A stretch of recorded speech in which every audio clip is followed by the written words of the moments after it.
Hello दोस्तों, कैसे हैं आप सब। उम्मीद करती हूँ अच्छे और मस्त होंगे। आज की कहानी है एक रजाई वाले गरीब ससुराल आई दो अमीर सहेली। यह कहानी दो युवतियों की है जिनके जीवन के अनुभव और हालात बिल्कुल अलग-अलग थे। एक थी गरीब, जिसकी पहचान उसकी पुरानी फटी हुई रजाई से होती थी, और दूसरी थी अमीर, जिसकी जिंदगी शानो-शौकत और आराम से भरी थी। दोनों ने एक ही समय पर शादी की, लेकिन उनके ससुराल के अनुभवों ने उन्हें जीवन के असली अर्थ समझाए। रीमा और सुमन बचपन से सहेलियां थीं। रीमा अमीर घर की बेटी थी, जबकि सुमन गरीब परिवार से थी। रीमा की पढ़ाई बड़े और महंगे स्कूल में हुई थी, जबकि सुमन ने गांव के साधारण स्कूल से अपनी पढ़ाई पूरी की। रीमा के घर में हर चीज भरपूर थी, सुविधाएं, कपड़े, खाने के पकवान, जबकि सुमन को हर चीज के लिए संघर्ष करना पड़ता था।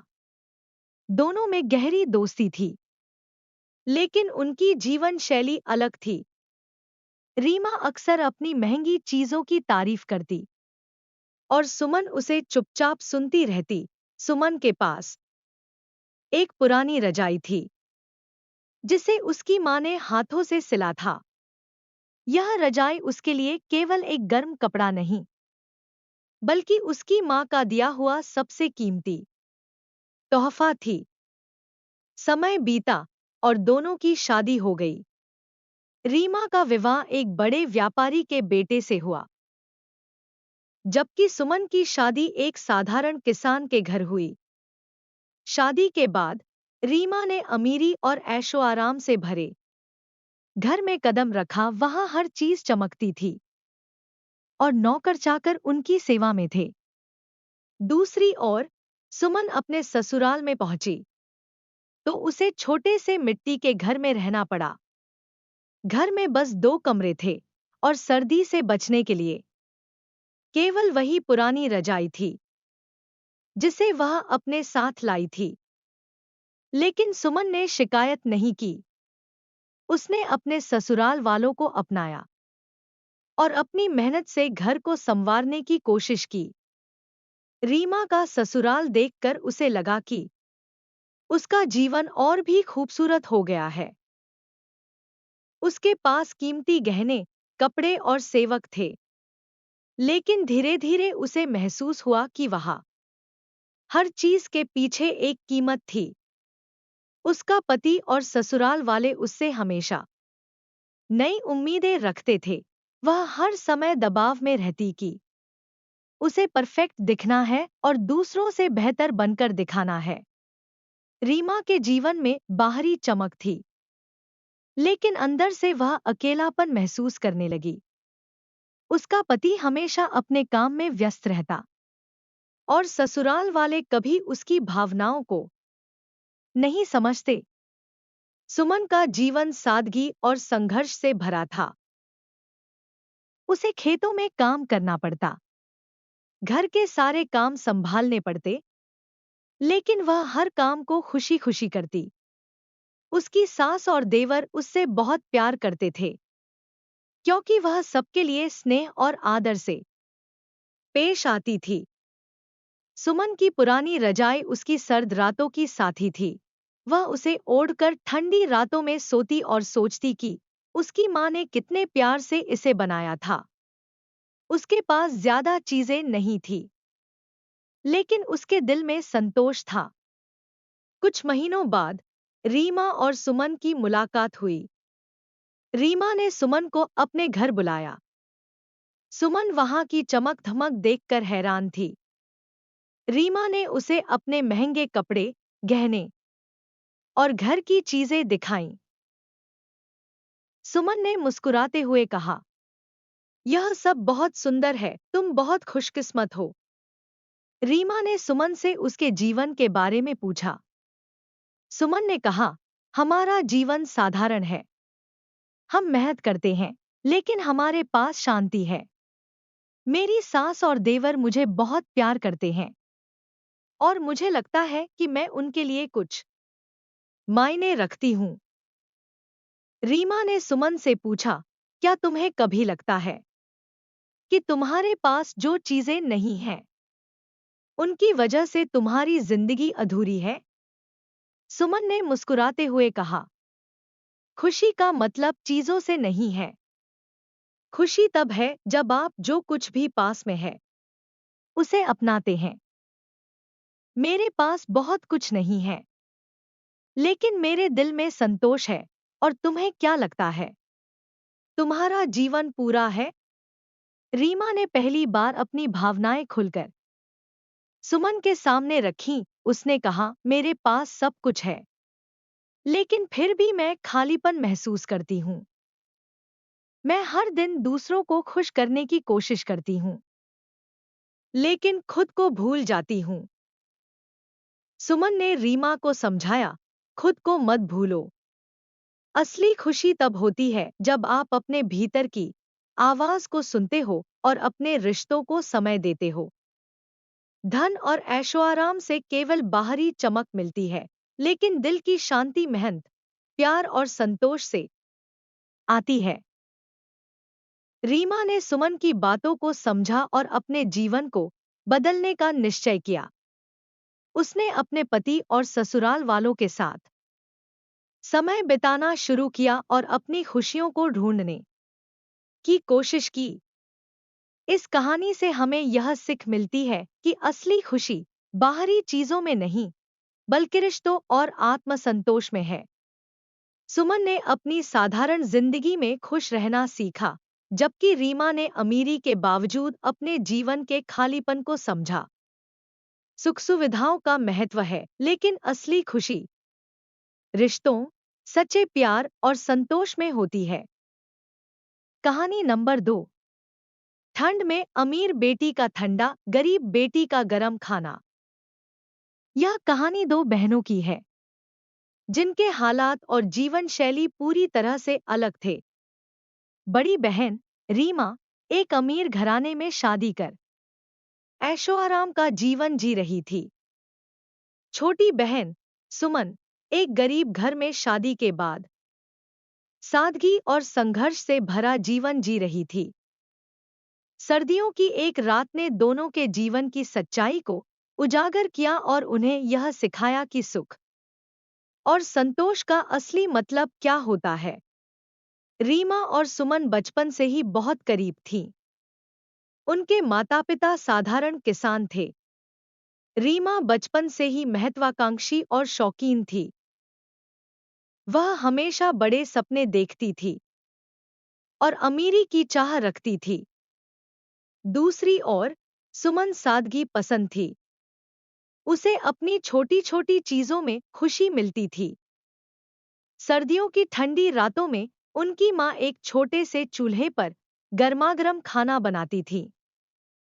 दोनों बहनें मिलकर अपनी माँ की मदद करतीं और उस गरम खाने का आनंद लेतीं। रीमा अक्सर कहती, जब मैं अमीर बनूंगी, तो मुझे इस ठंडी रातों में रोटियां सेंकने की जरूरत नहीं पड़ेगी। नौकर चाकर होंगे जो सब काम करेंगे। सुमन हंसते हुए कहती, मैं तो अपनी माँ के साथ यही गरम रोटियां बनाना चाहती हूँ। इसमें जो प्यार है, वह किसी और चीज में नहीं मिलेगा।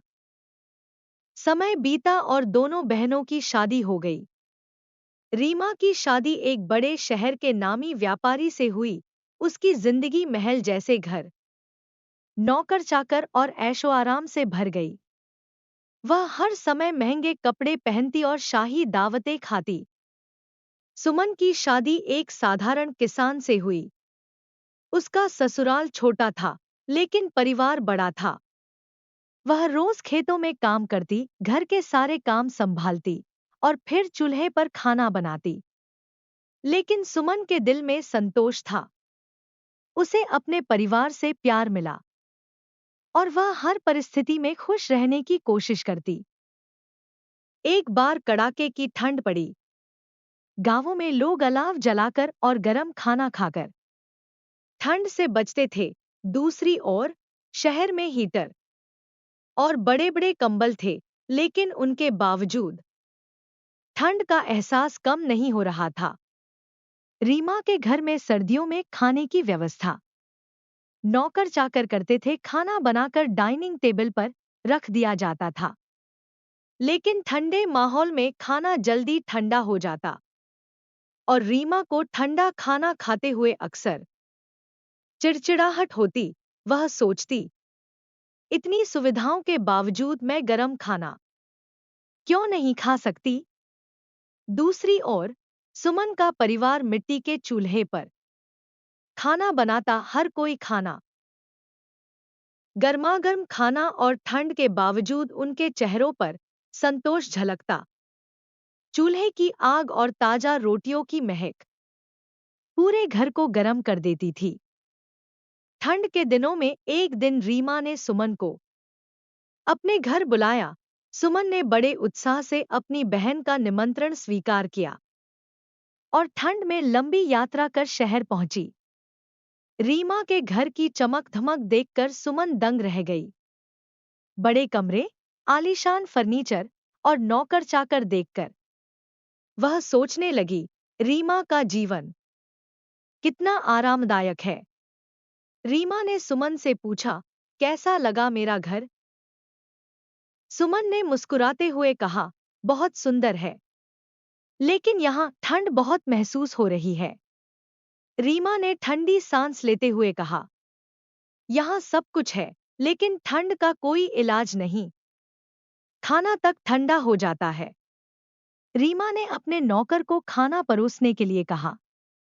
जब दोनों बहनों ने खाना खाना शुरू किया, तो सुमन ने देखा कि खाना ठंडा और बेस्वाद लग रहा था। उसने पूछा, रीमा, क्या तुम हमेशा ऐसा ठंडा खाना खाती हो? रीमा ने कहा, यहाँ ऐसा ही होता है। गर्म खाना तो शायद मैं बचपन में ही खाती थी, जब माँ चूल्हे पर बनाती थी। अब तो यह भी बड़ी बात है कि खाना समय पर मिल जाए। रीमा ने सुमन से उसके जीवन के बारे में पूछा। सुमन ने कहा, हमारे पास सुविधाएं तो नहीं हैं, लेकिन हमारा जीवन सादगी और प्रेम से भरा है। हम ठंड में भी गरम खाना खाते हैं, क्योंकि खाना बनाते समय हम सब मिलकर बातें करते हैं। चूल्हे की गर्मी हमें सर्दी से बचाती है और खाने का स्वाद भी बढ़ जाता है। रीमा ने सुमन की बातों को ध्यान से सुना।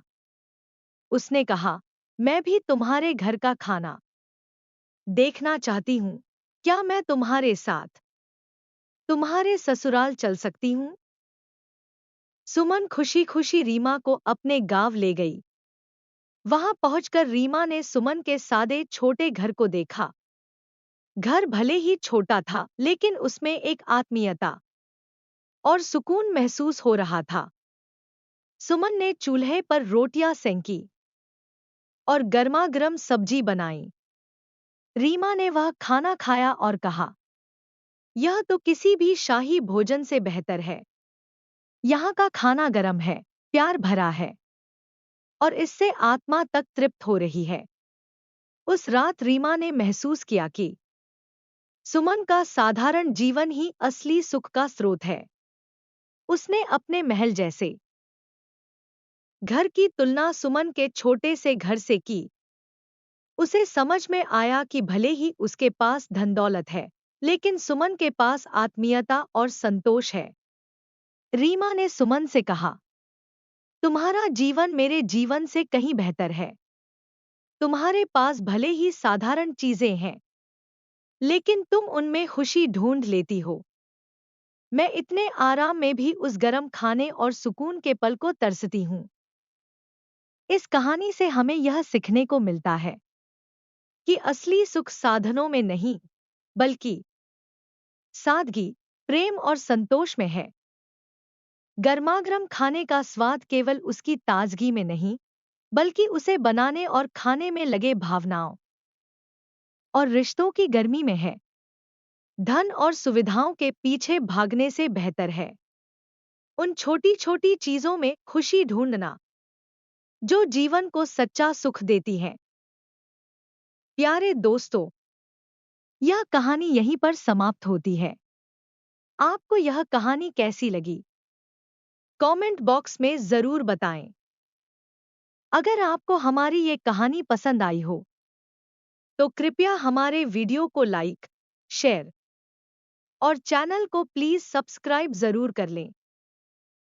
इससे हमें मोटिवेशन मिलता है और आप तक ऐसी ही मजेदार कहानियां सबसे पहले पहुंचती रहेगी। प्यारे दोस्तों, नमस्कार।